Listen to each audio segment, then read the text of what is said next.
So here we are in Stirling, and I've got the lovely Anne from, and I was checking because I was like, is it Curves and Music or Music and Curves? Music and Curves. It's the most ridiculous name, but it's there and I'm sticking with it now. I know, and It's the on thing to do. Instagram that is Music and Curves. Yes, that's so it's my- a music that's fun. fine. Are you actually a musician? Do you play anything yourself? No, I used to try, but I'm rubbish at that. No. Aye, you're just into it. You're into I'm just, music. that's basically why I started the account, was because over the past maybe decade or so, I've kind of lost touch with myself and the sort of things I enjoy. But kind of towards the end of last year, I was starting to listen to music again. I'm starting to go gigs again. I'm starting to feel better about myself. I was starting to see myself as a person away from just being a mother. So I was a bit like, and I followed some other people who did kind of music-based pages that collect it, or just fans. And I was like, I'll just set something up and I'll write a bit about, because I enjoy writing. I've always enjoyed writing, and I found it quite therapeutic, just writing things down. So, your page is self-love, really. Yeah. Although the music, although you share a lot of music, you got a lot of gigs and whatever, that's not really how I see you No. since we've connected. I think it started that way, but it kind of grew arms and legs, and it's kind of Evolved. it's not moved away from that, because I have thought about times, I was like, maybe I should have two different accounts. You know what I mean? One that's specifically just gigs and albums that I'm enjoying, and then I'll have a page for fashion and self-love. But then I thought, no, because I think it's part of me, and I would find myself always probably interlinking the two anyway. And then I have a lot of people who follow me for both as well. So Yeah, a lot like of to see. people I like maybe both. from that kind of, that followed me maybe for the music stuff, have actually had their eyes opened a little more, because they're learning a lot more about self-love and confidence and Oh, totally. Yeah. Right. So I want to just get straight onto that, straight Excellent. onto the whole self-love, mental health, because you're open about that. Yeah. As well. And you're the first person that I've had on with the type of account that you've got. Although I've spoken to a few people, but you're the first to actually come here. So thank you. I am flattered, for I am doing honoured. that. Yes. So I love you. What I love about your account, right, is it makes me feel inspired. That's the first thing. Aw. You do your whole underwear, and it's very raunchy. It's raunchy. It's like, well, Again, I like that's something I never right, intended to but do. Also, but I know I'm going to ask you about that, but what I love is that you just did one last week. I haven't gone right back through everything, but the sex toys. And I'm like, I love that I've got people, because there's another girl that you're connected with that Right, follows me now, and she you must know her, and she did one with the sex toys, and until you did it, I never, and I had never seen, and she did it last week as well. But anyway, we're not on to talk about that. But it was so liberating and inspiring to that's see. what I find. I don't think enough women do it, and you're lucky bism, somebody gave you a free sex toy over 100 quid. I was like, that sex toy must be pure banging. It's like, it's over 100 quid. Do you know what I mean? I wouldn't say I'm an influencer, but if somebody wants to give me free stuff, I'm like, aye, that's But fine. at That's that- fine. I can take a few photos with your stuff. So I think If it's a that sex toy. it's nice to see, because women do enjoy sex and toys and that type of thing as well, and we just don't see enough of it. We're still sheltered a wee bit. I mean, think this is so. just my personal opinion. No, I but just we are. think there isn't Women don't enough. talk about it. No, as if it's. I'm not saying we should be going out and having chats about it all the Hi, time. I'm Mary Allen. Big dildos. You don't need to be saying that, and it doesn't even need But to it's be. normalised for men to get up every morning and relieve themselves. So, Yes. but yeah, if a woman says, it's like, how dare she? I know. How Women, she really? aye. Yeah. And I have seen, I must admit though, since lockdown, I have seen more women post on Facebook, not on Instagram, but I'm just obviously not following the right people though if I'm not to see it on Instagram. But on Facebook, a few of the girl groups that I'm in, I have seen girls posting it, and there was one not that long ago, and she had said, look, I'm looking for a really good recommendation, really open about it, a good sex toy for herself, and all these women came in saying, I'd love to get one, let me know, I want to know the results, and can't wait to see what everybody was saying. But anyway, my point is, I love that you do that. It's not a massive part of you. I don't want to spend ages talking about this. It's not a massive but I part think of it's you, something that actually, I do, and enjoy that side, and being able to talk about that side and just show it to other people that it, you know, I think it needs to be normalised. Aye, definitely. Let's say if you'd asked me 6 months ago to do that, or saying there's that bit you need to post a bit, I would be like, no, there's not a million. No, my dad would have a heart attack. Do you know what I mean? It's just, can't do anything like that. But now I'm thinking, I think it's like, I keep setting myself new goals. So it'll be like, what can I do now? And it's like pushing the boundaries just a wee bit further and seeing what's the worst that could happen. And the thing is, I know, and that's how. I think that's what's kind of spurs me on to do it. Because I do that, I use that question, what's the worst that can happen to you? You're not going to die. You know, like, and I always think if the answer to that is, like, that's not going to happen, you're fine. I know. You know? I know. And as long as you're not you're not being offensive, but it's not, we're not offensive, we're within. No, you know. And I think it is, it's part of my identity as well, which, like I said, you know, being a mother, you don't really get to do things for yourself. So it is just about finding the things that you enjoy, and that's not just music and sex toys. Don't really, being a mother, you don't really get a chance to even I know. enjoy anything. You give birth to contraception. That's what happens. That's what I used to say. I've got more than what I've anywhere near enough time to use, to be honest. But yeah, it's just nice to kind of go. That's why I don't talk about my kids that often on my page. No, you don't. And you've got 4 kids. I was just saying to Anne when we were getting our coffees, because we're at the services. I don't know how she copes, because I can't cope with my fucking one. I can't cope. Never mind 4. And you've got, your oldest is the same age as my Lola, so you've got 4 under the age of 11. Yep. Is that right? Yep. I've got 11, 10, 5 and 4. Oh my God. Yeah, so I kind of did 2 close together when I was really young, and then had my son, and then we got a surprise. So you get 3 girls? 3 girls and 1 boy.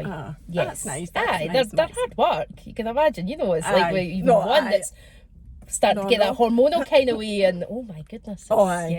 It's constant. I'm dreading it. When they get older. I know. We could moan about the veins all day, but we'll not do that either.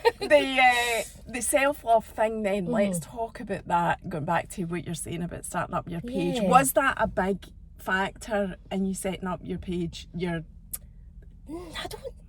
think somewhat it was, but me, I think it has. It's actually been a journey for me. So it's setting up the page wasn't necessarily for, you know, self-love, do you know what I mean, to promote confidence or anything, but I genuinely have started finding confidence in myself. So it's kind of creeped in there naturally, I think. Do you know what I mean? I think I've mentioned this before, but, you know, even just taking pictures of myself every day, it's been a huge thing to be able to see myself in a way that wasn't negative, because I hated looking at pictures of myself, and I hated looking in the mirror, and I just felt disgusting, and I felt overweight, and I felt like I had this horrible big round face and blotchy cheeks and frizzy. Do you know what I mean? And I've not changed. That's the thing, and that's what I keep remembering, is I've actually not really changed physically, but I see myself completely differently now. And I'm like, she's all right. She's fine. So mentally you've changed. Yeah. So you have changed to like and love yourself. Yes. I mean, it's not straightforward, because obviously there's times, I will have weeks where I just feel a bit crap, and it's like, especially now I've got this page, it's like I kind of feel like I've got to keep up. But you don't. You can take breaks for it. Yeah. And I think I try and be honest as well, because sometimes I think people only ever see that positive side when people are like, oh, I love myself, and it's not necessarily that, because there is days where I just kind of go, oh, I hate it. You know what I mean? I could put, like anybody else, take everything out your wardrobe, try it on, and still feel horrible. And it's that's still there, but it's happening less often. And do you know, and I was saying this to Kirsten just the other week, I know you watched that video, and I'm not saying that I'm you or I'm in your position or anything like that, because I hate sounding condescending as well. All I'm saying is, as a woman, in my personal experience, regardless of what size you are, because I have done the mad, and we were talking about this, the mad diets, the gym, everything, just pure obsessive with stuff, and I still wasn't happy. Well, So that's my mindset now. It is. I mean, I can't stress that enough. It's not about physically how you look. It's mentally It really what's is. going on. And Because actually, I'm probably bigger than I'm the biggest I've ever been, size-wise. But I don't. It doesn't hold me back. Before, do you know what I mean? Like I would, sitting with cushions over your stomach because you're embarrassed about it, wearing oversized clothes, and there'll be so many other women who still do that, and they just because I get people saying to me, like, "Oh, I wish I had your confidence." I'm like, it didn't just, it doesn't. You don't just wake up with it. It really is changing your mindset, and that does take time. You have to start looking at, like you say, how losing weight, going on diets, do they actually make you feel better? Because I know when one year, I think it was after I had my second child, and I lost quite a lot of weight, and I was the slimmest I've probably ever been. I was a size 10, 12, and I remember looking back at the pictures even quite recently and going, oh my goodness, look at her, and us thinking, why did she think she had to lose more weight?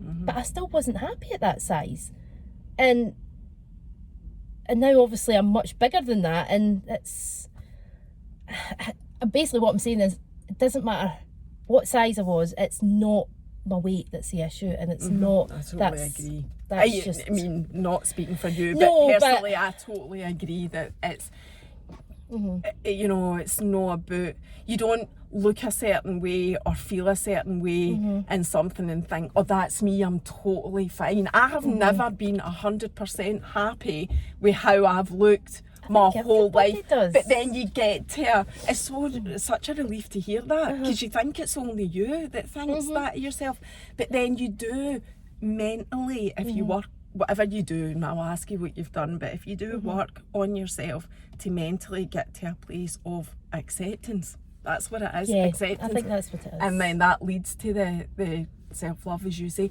So what was your journey like then?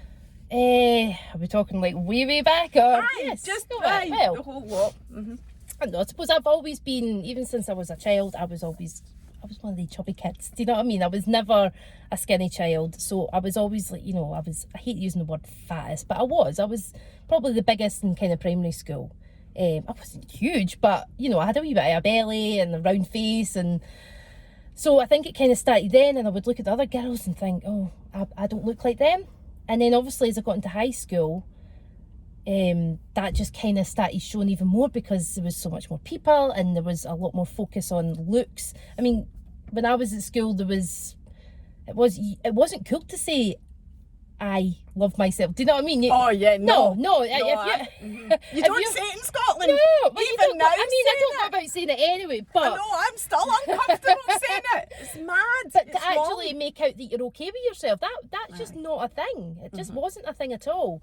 Then in high school, I got really bullied really badly. So I think my self-confidence was already quite low.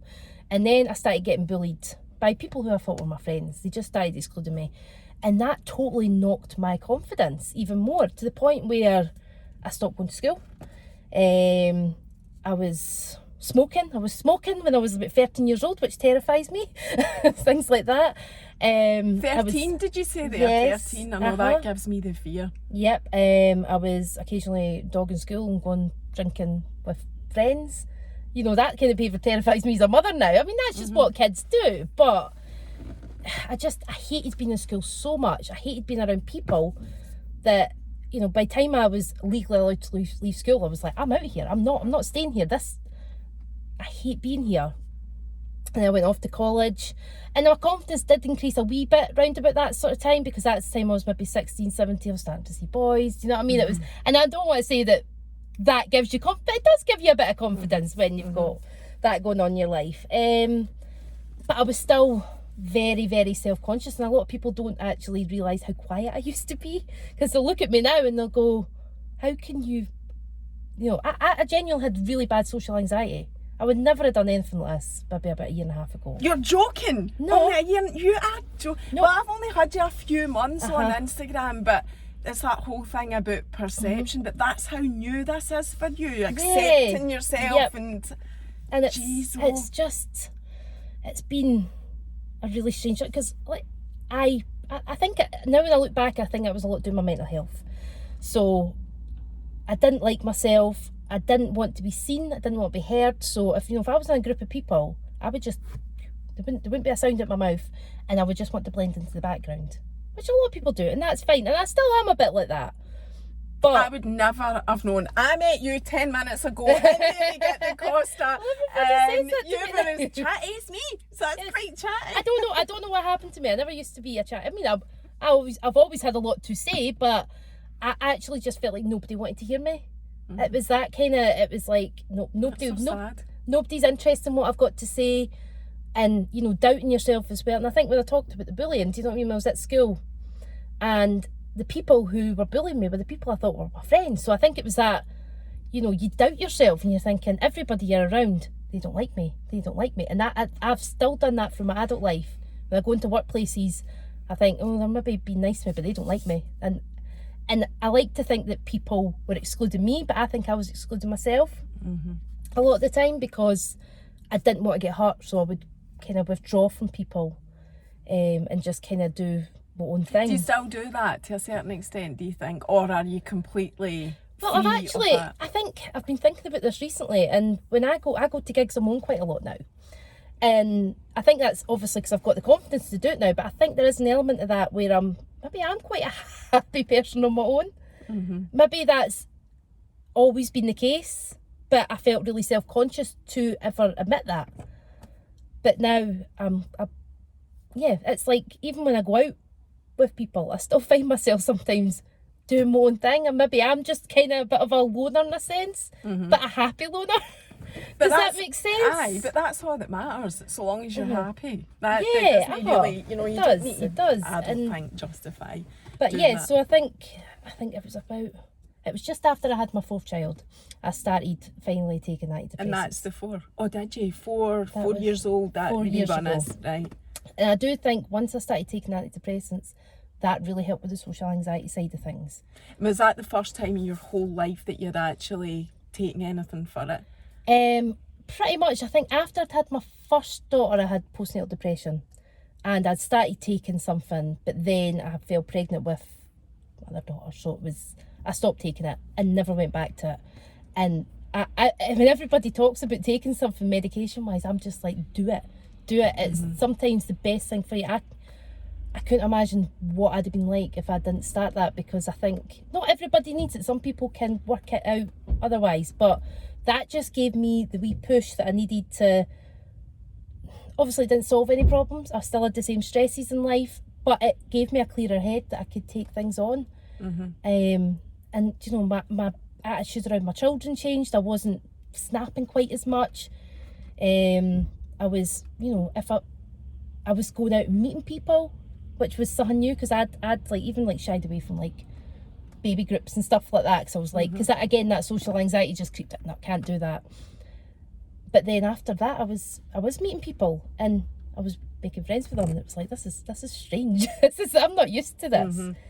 But the thing, it doesn't matter what you're doing, whatever your thing is that helps you, just do it. That's how I feel. And the stories that I have heard, both holistically and medically, medication, people turning their lives around just because they actually just took ownership of trying to get themselves better. And I'm a believer of, you just do what you need to do, regardless and of that's what it is. When people do say that to me, and they'll be like, I don't know how you can do that. It's like, I don't know how I could do it either. And I'm never going to be patronising towards people, because I know it's not easy. I know if somebody told me, well, you just have to do it yourself, like a few years ago, I'd be like, no. But see, get better, you mean, in terms of your mental health? But it's not a switch. And also, there's nowhere you can go where, like, we've said this a million times on Getting a Lift before, the NHS are on their knees. Like, there isn't. There's only so much that you can get from even the NHS, whether it's medication or therapy or whatever. It's you have to. Otherwise, we're all going to end up fucked. Or even more so than we are, basically. Yeah, pretty much. I know. So you did that. So you got yourself on medication 4 years ago, and how's the journey been since then? It's been slow and steady. I think that initial starting on that did just change, my relationships with people as well. So I was Have you got a partner? Yes, I do. Yes, I've got a partner. So I definitely, my anxiety was a lot more controlled. So things like, even like issues between me and him, I think they seriously improved because I think it was just that, you know, when you're anxious and you snap a lot, and a lot of people don't see that about anxiety. It's not just sitting there going, oh, I don't like this and I don't like that, and being and panicking. A lot of anxiety just creeps into other ways, you know, like things not happening in the right order maybe that was supposed to happen at home, or there's a total mess, do you know what I mean? And I think obviously we're having 4 kids, feeling the need to control that. I always felt the need to control the environment and everything people were doing, but ever since kind of starting that, it's kind of let go a wee bit. So it's like I can't control everything, because that's what was making me miserable, making me stressed. And again, that still creeps in, and I'll be like, I can't handle this because it's just so much chaos. I can't cope. But kind of just letting go and just kind of going, it's fine, it's okay. It's, you know, the house is a mess, but there really is worse things that can happen. It won't always be a mess. It's just wee things like that that help me deal with that. So a relationship with the kids as well, because I think when I think back, I think I snapped a lot with my kids before I started taking medication. And I think everybody does, but I feel now that I'm much more controlled, and it's like I can think, maybe to the extreme opposite, that I'm too laid back with them now. It's just like they don't even listen to me anymore. I'm like, drives me absolutely crazy. But I mean, there's been a lot kind of happening in the past 4 years as well. Obviously, just kids in general, but my son, he's autistic as well. He's got severe development delays, so he's in a specialist provision school as well, so he doesn't speak at all. So things like that I've kind of had to overcome as well, and learning to be a parent of a disabled child was something that was just like... So the wee boy is 5, is that right? Yeah. He doesn't speak at all. So how do you communicate? He doesn't really communicate. He's getting to the point where he can maybe show objects. So if he wants a drink, he'll bring you his juice cup. If he wants you to open his tablet, he'll bring you that. But there is no real communication there. I mean, even we used to try with pictures, we used to try kind of Makaton, but he's not got the focus to be able to take any of that in. And does that frustrate him, or is he quite happy with... It can at points. You can tell he gets easily frustrated when things aren't quite happening the way he wants to. And obviously I think there's an element that he doesn't understand what's going on. So even little things like if we go out in the car, he doesn't understand where we're going. And there's that anticipation. And if we're going somewhere, we don't take the turn to go to his granny's house, he will erupt. Because he's just like, I don't know where I'm going now, I'm not happy with this. So it's wee things like that, and it's... So that's a pressure on you, you know, and it's all right to say that. You know, you know how difficult it is, you know, with children in general, never mind additional needs children, which I always... You know, again, I think it makes me feel guilty when I moan about my Wayne, because all kids, I moaned with 1, I moaned with 2, I moaned with 3, I moaned with 4, and I'll still moan. Do you know what I mean? Everybody says that, but like, I don't know how you do it before, and I'm like, 1's just as hard. It's still that same mental. You just feel that pressure all the time to get things right for them because you care about them. So it's So you continuing with your journey, you did the medication. So where now are you, you know, how has it changed from then to now? So it's improved your social anxiety and you're coping with the kids and then lockdown happened, obviously. I know that. Lockdown was... that was nearly 3 years. I know. Every time I think 2020, I'm thinking that was actually like nearly 3 years ago. I know. I still don't feel like we're quite even past that. But I think maybe just that kind of time, I actually really, and I know I'm privileged to say this, but I really enjoyed lockdown in hindsight now. A lot of people say that. I mean, it was hard, do you know what I mean? Obviously, everybody found it hard. It was isolating and it was stressful, but I think we had been kind of go for so long with the chaos of the kids and childcare and work, and it was like we're all just at home. And it was just quite nice to be able to not go, oh, what are we doing today? Do you know what I mean? There was always that pressure as well to go, what are we doing, Mum? What are we doing? And we're getting back to that stage now, because every day they're like, what are we doing? I'm like, I know, that drives me nuts. I've got washing to do, and I've got to do this, and I've got to do that, and I'm like, And then they'll moan when nothing's clean, but so I think our kids nowadays, and I see a lot of people saying this, and I think that's me. Like we don't say no often enough to our kids. We don't. It's like, you know, and I find that quite difficult. Like I put masses of pressure on myself to try and give her and do. Like I'm not massive on Halloween, and I always feel guilty about that. Always, and I'm, you know, like because our friends have got huge big Halloween decorations. I know. But it's kids these days. You feel they're asking all the time what we're doing, when are we doing this, when are we doing that, where are we going, because it's the peer pressure as well. Everybody else is doing this it. whole YouTube culture as well, and TikTok, what we were mentioning before. It's just they're constantly seeing other people's lives as well, and obviously we've seen that on TV growing up. But I feel like it's that you're seeing like almost like a full day of somebody's life, and obviously these YouTubers or whatever, they're going out and they are, you know, making sure they've got something really exciting to do. But like, oh mum, can we have a yes day today? And I'm like, what's a yes day? Oh no way! Like, no. Will I ever be doing a yes day? My house would be burnt to the ground if I did a yes day. No chance. I know. It's actual madness, the sort of things that they expect is normal now. Aye, yeah. So, I find the pressure to do things with them a lot, and it's so lockdown was really good for that, just to kind of take a step back and kind of find ways that we can be happy at home. Do you know what I mean? And okay, they'd never want to go a walk again in their life, but like, what we do? We're going to walk. And, oh my God, no! Well, I won't walk either. I know. It's maybe like a kind of stress indicator that you're just like, yeah, going for a walk, and it's like, no, can't do that. It takes them straight back to them. But it was nice to slow down, and then when things kind of started gradually building up again, I think my perception of things maybe changed a bit. I've not really thought about this enough, but I do think that my perception about what I wanted to do, because I wasn't able to do anything, it was suddenly going, I really want to do this and I really want to do that. And I thought the only person stopping me doing that is me.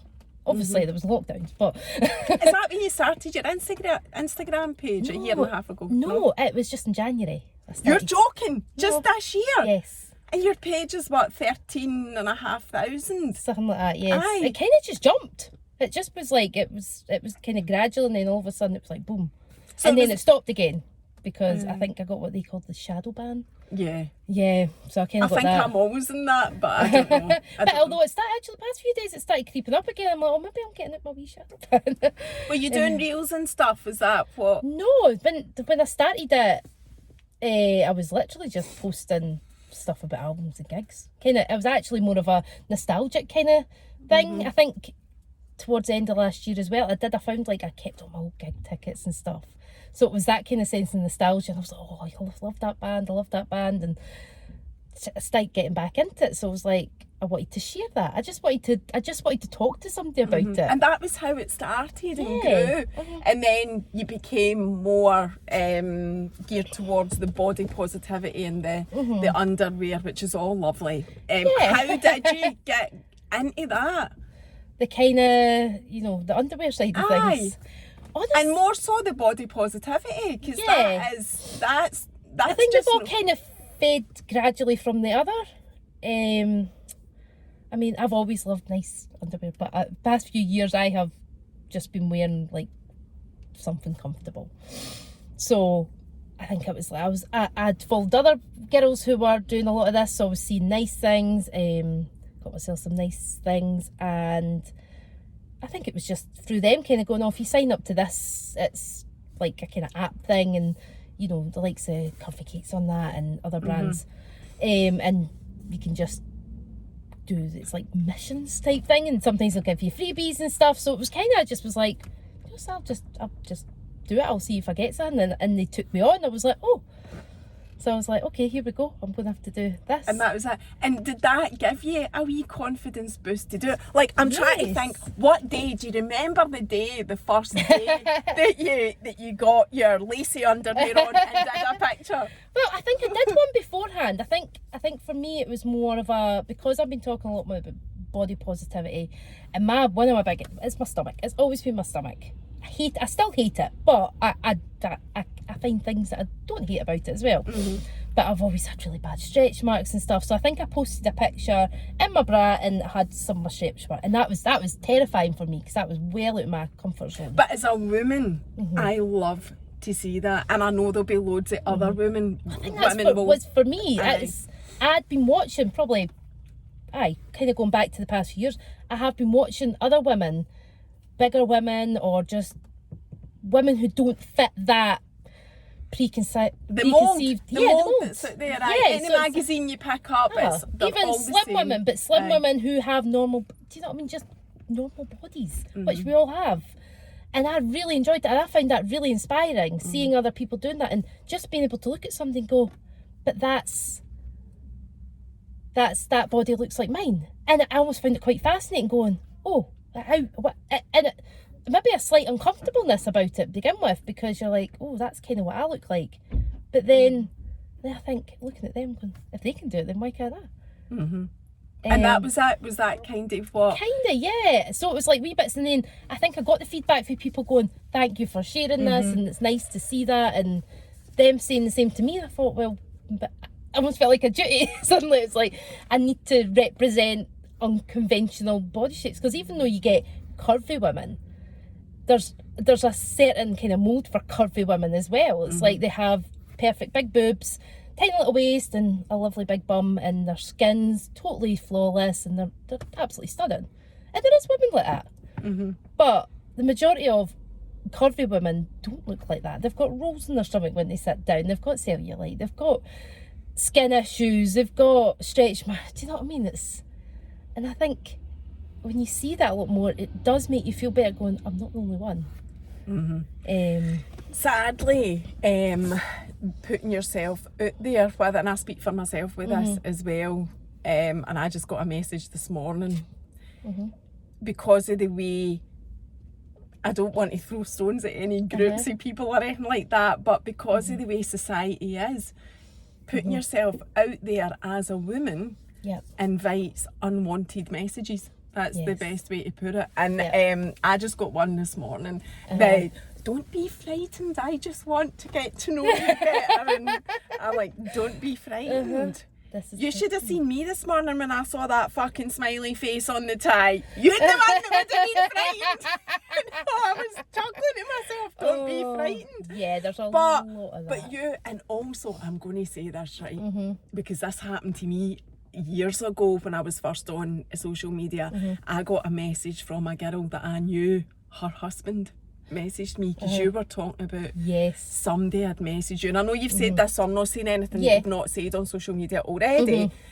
Somebody had messaged you, a guy, and his partner then messaged you saying, has he been messaging you? And you were like, yep, I was. Well, I'm kind of thinking, you know, I do talk to a lot of people, I do talk to a lot of guys as well. Nothing dodgy, it's just a case of, I think because I post music stuff, and it is possible to have a friendship with a man and not be shagging him. But, you know, unfortunately, a lot of the time you start chatting to somebody and all of a sudden then they'll start talking about your nipples and stuff like that. And you're like, aye, all right, fine. You can go away. But, so I do chat to a lot of people.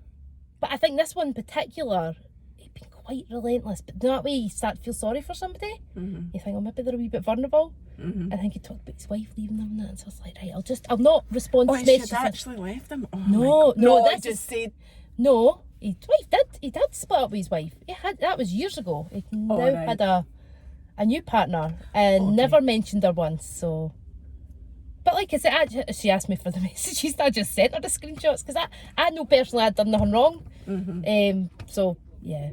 But I do have quite a lot of that, and I do sometimes find, like, it'll be like, you know, people watching my stories, so it'll be like, I'll be like, oh, who's that watching my story? And I'll be like, oh, mutual friend. It'll be some guy that follows me or whatever. It'll be like their wife or their I'm like, I'm not doing anything, but there obviously is that, and that's, I suppose it's a reminder as well that if you're going to like pictures of other women in their underwear and be flirty in messages or whatever, then I suppose you need to expect that might come back to bite you. You're not invisible, and that's, hey, you know what women are like as well. You see, we check these things, do you know what I mean? We're on these things, we notice, it comes up. So, So you do get, but is that few and far between, that sort of unwanted attention? Well, that kind of level of it, there's not too much of, but I get, like, my message request folder is incredibly heavy, full of messages from men. I think most of my followers are probably men. And really? And Yes. do you just ignore them? I just ignore them. If it's, if it's just a kind of, something nice, like, oh, you look very nice, or you look beautiful, or, or I like you. Do you know what I mean? I'll kind of ignore that and just be like, whatever, they want to follow me, whatever. As long as they're not doing any harm. But then you get the ones who will send dick pictures. I've not one of them for yonks. I had one this morning. I thought One that looked unbelievably. It was like an elephant. I thought Instagram had put a stop to that and actually was censoring them. Clearly not. They don't seem to be. That's what really bugs me as well, is that I get these messages coming in, and every time if I get something that is nudity or whatever, I do just report it straight away. Or if I get something that's really, really sexually, I will report it. Offensive. Yeah. And I'll block them straight away. But I don't hear Instagram ever doing anything about it. Ever. I don't think they're acting at all.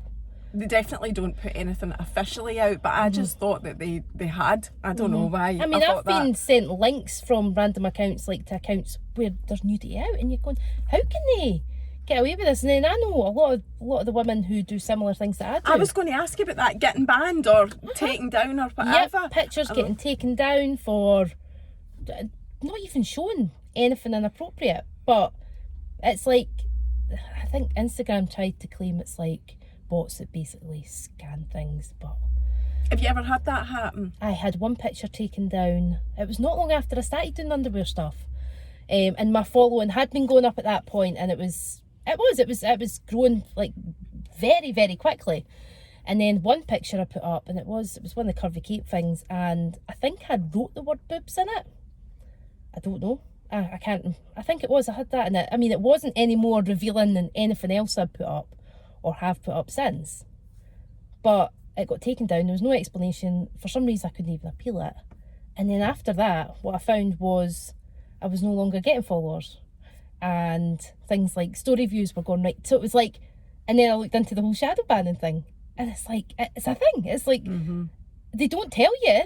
No, it's a big restricted. secret. They don't tell. No. There's no official word on it. In fact, they deny it. They deny it, yes. It's like they totally But remove the algorithms or something. I don't know. Yeah, they don't show your account. Oh, definitely happens. But I kind of got to the point, it's like, I'm not doing this for numbers. I never did. I never started this for numbers. I never started it for likes. I did it because, and that's what I always go back to when I maybe go, oh, that post didn't get very many likes or whatever. Oh, maybe I shouldn't have done that. Maybe I shouldn't have done this. And I'm thinking, when you posted, if you got 2 likes on your picture, you'd have been like, oh, that's great. Somebody liked my stuff. But yeah, and so it's kind of just keeping grounded as well, because it's just I agree with that. I think you need to, if it's not your life. I mean, I know a lot of people, social media is their life, and they do get paid for it, and or paid a lot of money for it, and that's fine. That's, I'm all for that as well. But when it's not your actual life, you do need to remind yourself of that. It is just a hobby or a passion project or whatever. So getting back to the mental health then in the last year and a half, because that's when we've come out of lockdown. Would that be right? A year and a half? Is it? I think we came out. We had the other lockdown in the start of last year. Aye, that's right. And then we kind of got, wasn't it an official lockdown at Christmas, was it? Aye. It was. Mind, the Wains finished at Christmas time, never went back to Easter. There was 2. They locked down from the March to they went back to school in the August. Aye. Then they were only back 3 months and they were locked down again. Yep. So and then it's a year and a half that they've been back. Yeah. I mean, they're not completely out yet. You're still having to go to health places and doctors and dentists and anywhere like that, but you're and anybody else that wants it. Mask on. I mean, I've still got it in my handbag because, well, I've been in appointments and stuff with the kids the past few weeks, so I was like, I better have one in my bag because I didn't like to go in. Aye, no, you're better. Aye, you're better having one. So, the last year and a half then, how have things evolved for you just in that time? I think in general I was feeling a bit more confident. Are you still on your medication? Yes, You still do that? yes. Do you do anything else other, you do your medication and you do your page, and I see your page as like a mental health. I think it is. I think it does. It keeps me it gives me a focus as well, because I've never been good for hobbies. Do you know what I mean? I'm not somebody who can pick up a hobby and or be creative. So that's or your, so your I suppose hobby. It is. Yeah. Because mine is. My Instagram's my hobby. Yeah, it is. So it kind of gives me a distraction, I suppose, from just normal, mundane, day-to-day life. Although it can be a distraction too much sometimes as well. You're a bit like, right, no, I need to go and focus on actual responsibilities now.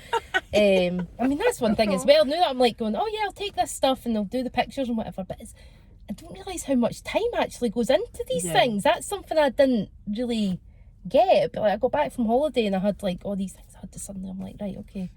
Because you kind of go, oh, you're like, because you've agreed to it. Yeah, so like, oh yeah, I'll do your reel and I'll do this, and yeah, it becomes another thing to do. So it is like I don't want it to cross into being work. I want to enjoy it. So I'm kind of, because a lot of folk are like, oh, you can sign up to this and you can sign up to that and you can get that from there. I'm like, I can't do it. I can't. It's great getting all the stuff in or getting the freebies or getting an extra few quid in your pocket, but yeah, I need to find the balance, and that I know that would affect my mental health if I was to take on. So how would you say you are now and have been in the last 18 months in terms of your mental health and keeping it, or trying, because I know you're still open about having dips and whatever. That's the thing about your page, I meant to say that earlier. It's not just about the music and the music and curves. It is also about, you do talk about your mental health, and when you've been feeling shit, you'll come on and you've said that you find the writing therapeutic, and you will come on and say, I'm not doing well. And I remember you saying, so I'm just working on like getting through. So how do you cope with those down times when you're feeling crap? Wine.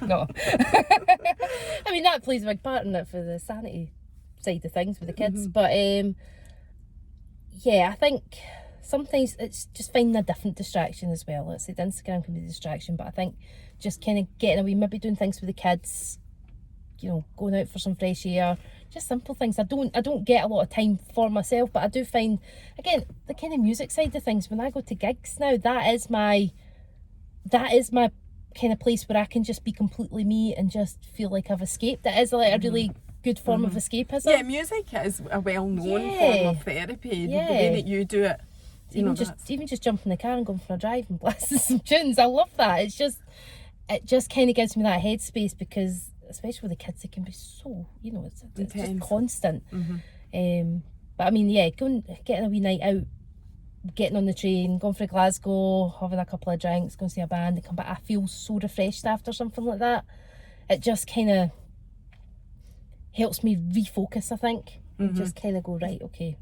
It is that finding your thing that works for you. And I think even just talking about it, I think that's what I find great about the page as well, is if I am feeling a bit down about things, and if I do put it out there, then that other people kind of go, oh, I feel like that too. And I think it is just talking about it, and if you can talk openly about how you're feeling about things and not try and just get on with it anyway, because I think that's what I used to do, would be like just I always think as well, when you do say something about your mental health or how you're feeling, like, I do now know that you're never ever alone, because we all as human beings go through cycles of good mental health and not so good mental health, and some people will feel it at that moment that you put it out, and others will not, but they'll know it because they have felt like that. Do you know what I mean? Everybody, in my experience, relates to it some way or another. So I know Instagram's no for everybody, but I'm like you, I do get therapy from it. Like, putting it out and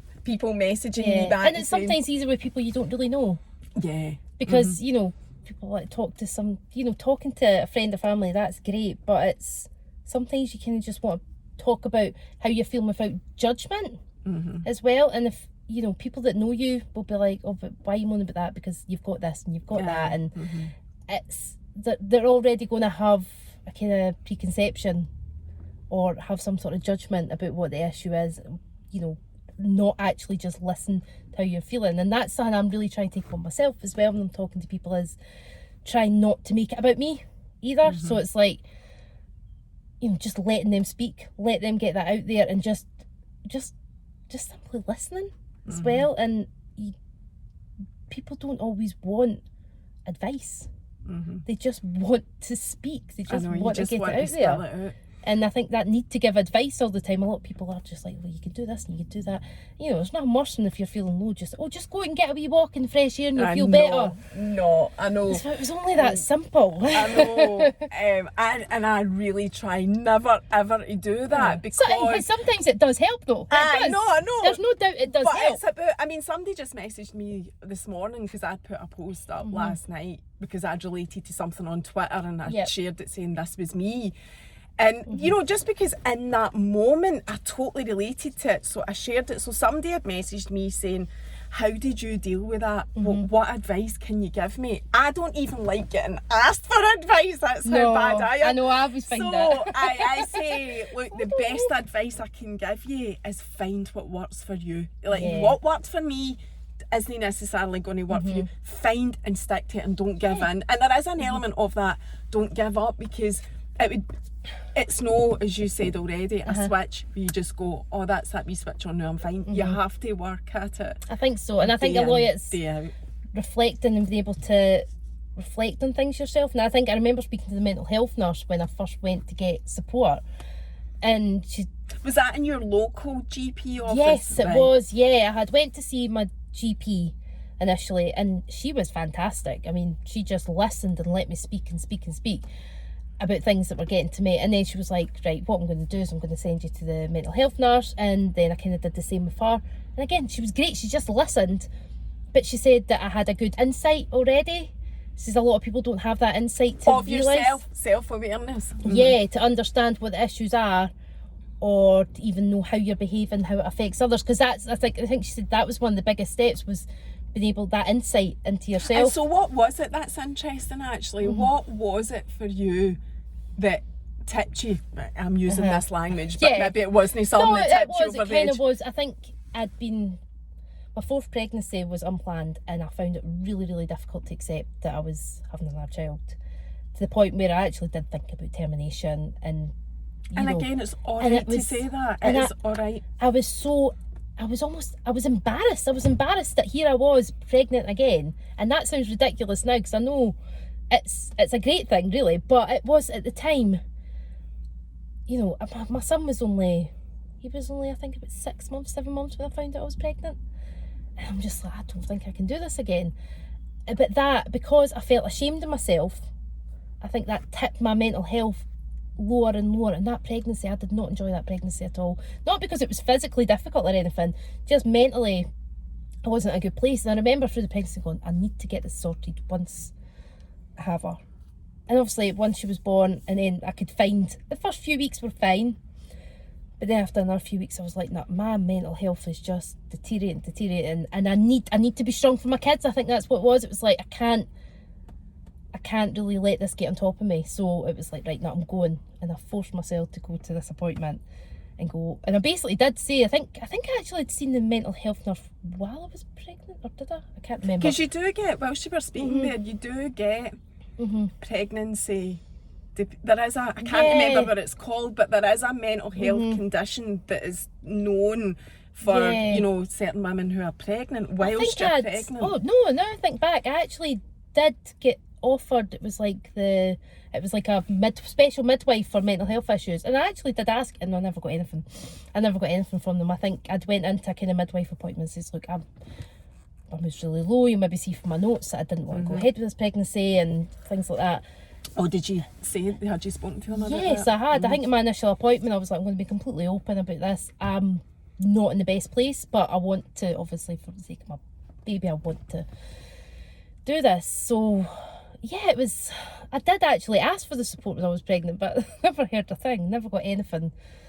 Which, it sounds that you hear it all the time. But that is what I mean. I know, and we've talked about it already. It's not actually that easy to get support on NHS for mental health. It's really not. And so many people obviously get to that stage where, yes, you can see a mental health nurse. And I think that side of things is fairly easy. But I do know a lot of people, if it has to go any further than seeing the mental health nurse at your practice or getting medication, that's where it just kind of falls through, because the amount of people that I hear that have ended up at total crisis point despite going to their GP and being referred, and it's like, well, I don't want to speak, it's not something that close to me, but somebody who was a friend of the family growing up, he had an experience where he got referred to mental health services and they lost his referral and he killed himself. And that's something that, well, we've had that. It's really, really hard when you think there could have been, maybe we wouldn't have made a difference, but the fact that it's like, oh wait, he was supposed to get seen, just never did. No, but when you hear those stories, I had a girl, Francesca, her mum. Oh, she right, was I don't know if you saw that one. Her mum had taken her own life, and it was a similar story. She had been in touch with the crisis team, I'm sure.